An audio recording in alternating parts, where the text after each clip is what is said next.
हर खबर पर होगी आपकी पकड़।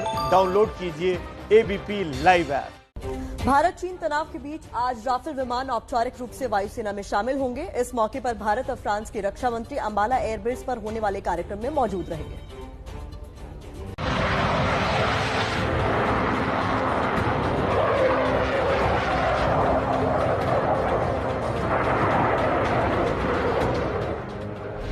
वायुवीर राफेल आज आधिकारिक रूप से वायुसेना का हिस्सा बन जाएगा।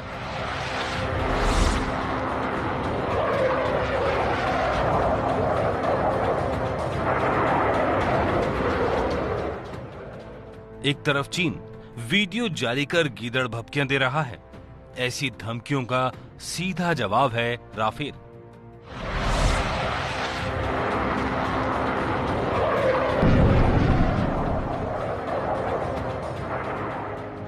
राफेल को अंबाला एयरबेस पर तैनात किया जाएगा, जहां से चीन और पाकिस्तान बॉर्डर दोनों पर निगाह रखी जा सकती है। अंबाला एयरबेस पेंगोंग झील इलाके से करीब 1000 किलोमीटर दूरी पर है, जिसे तय करने में राफेल को सिर्फ आधा घंटा लगता है।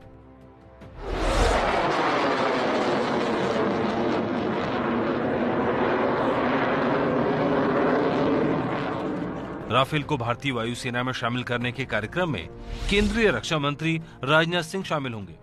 कार्यक्रम से पहले रक्षा मंत्री ने ट्वीट किया, 10 बजे राफेल एयरक्राफ्ट आधिकारिक रूप से वायुसेना का हिस्सा बन जाएगा। Aircraft the golden arrow 17 squadron का हिस्सा बनेगा। राफेल जेट भारत का 2 दशकों से अधिक समय में लड़ाकू विमानों का पहला बड़ा अधिग्रहण है। इस कार्यक्रम में वायुसेना प्रमुख के साथ साथ रक्षा मंत्रालय और सशस्त्र बलों के कई वरिष्ठ अधिकारी शामिल होंगे। कार्यक्रम में फ्रांस की रक्षा मंत्री फ्लोरेंस पार्ले भी शामिल होंगी। उनके साथ 80 सदस्यों का प्रतिनिधिमंडल भी आ रहा है। इस कदम को चीन और पाकिस्तान के लिए बड़े संदेश की तरह देखा जा रहा है। राफेल को बेड़े में शामिल करने से पहले सर्वधर्म पूजा की जाएगी। इसके बाद राफेल सामने आएगा और हवा में अपना कौशल दिखाएगा। इस कार्यक्रम में राफेल के साथ तेजस भी उड़ान भरेगा और फिर वाटर कैनन से सलामी दी जाएगी। आयोजन के बाद भारतीय और फ्रांसीसी प्रतिनिधिमंडल की द्विपक्षीय बैठक भी होगी। भारत और फ्रांस के बीच अक्टूबर 2016 में 36 विमानों का करार हुआ था, जिसमें से 5 राफेल विमान 29 जुलाई को भारत आ गए। भारत को 5 राफेल और मिल चुके हैं, जिन पर फ्रांस में ट्रेनिंग चल रही है। सभी 36 लड़ाकू विमानों की आपूर्ति 2021 के अंत तक हो जाने की उम्मीद है। हमारे साथ हमारे सहयोगी नीरज राजपूत जुड़ गए हैं। नीरज राजपूत लेह में हैं, जहां पर इस समय लद्दाख में जो तनातनी का माहौल है चीन के साथ। सीधे नीरज के पास चलते हैं। नीरज, एक तीर और 2 शिकार, अकेला राफेल पाकिस्तान पर भी नजर रखेगा और चीन को भी पानी पिलाएगा। बिल्कुल विकास, आपने बिल्कुल ठीक कहा। इसीलिए रफाल की तैनाती जो है वो अंबाला में की गई है, ताकि दोनों फ्रंट यानी कि चीन और पाकिस्तान दोनों पर वो अपनी निगरानी रख सके और जरूरत पड़े तो फिर वो अपनी ताकत भी दुनिया को दिखा सके। क्योंकि सब जानते हैं कि रफाल इस वक्त दुनिया के बेहतरीन एयरक्राफ्ट में से एक है। 4.5 जनरेशन एयरक्राफ्ट है और गेम चेंजर इस रफाल फाइटर जेट को साउथ एशिया में माना जा रहा है, दक्षिण एशिया में।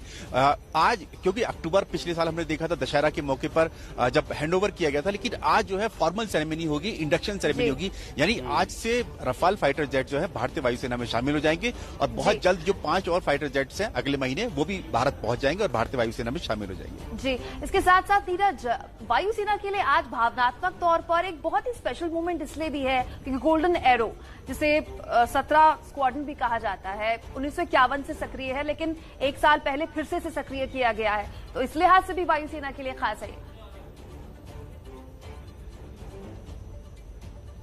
बिल्कुल आपने ठीक कहा। ये जो गोल्डन एरो स्क्वाड्रन है दरअसल पुरानी स्क्वाड्रन है। ये करगिल युद्ध में हमने देखा था कि इस स्क्वाड्रन ने बेहतरीन काम किया था और अपना ऑपरेशंस इसने किए थे। जो पाकिस्तानी जो घुसपैठिए या पाकिस्तानी सैनिक थे ऊंचाई पर बैठे हुए थे, उनके खिलाफ जिन्होंने ऑपरेशन किया था। खुद जो स्क्वाड्रन लीडर अजय आहूजा थे जो वीर गति को प्राप्त हुए थे, वो भी इसी करगिल युद्ध के दौरान वो भी इसी गोल्डन एरो 17 स्क्वाड्रन का ही हिस्सा थे। पहले ये भटिंडा में तैनात थी ये स्क्वाड्रन। जो पूर्व जो वायुसेना प्रमुख हैं BS धनोआ, वो भी इसी से ताल्लुक रखते थे और पिछले साल ही जो वर्ष 2019 में जो था MiG-27 जो थे वो फेस आउट हुए और उसके बाद अब ये जो रफाल फाइटर जेट है उसी स्क्वाड्रन में आए हैं, लेकिन रफाल की स्क्वाड्रन जो है वो अंबाला में होगी। जी बिल्कुल नीरज, आप लगातार नजर बनाए रखिए, पल पल का अपडेट हम आपसे आगे भी लेते रहेंगे।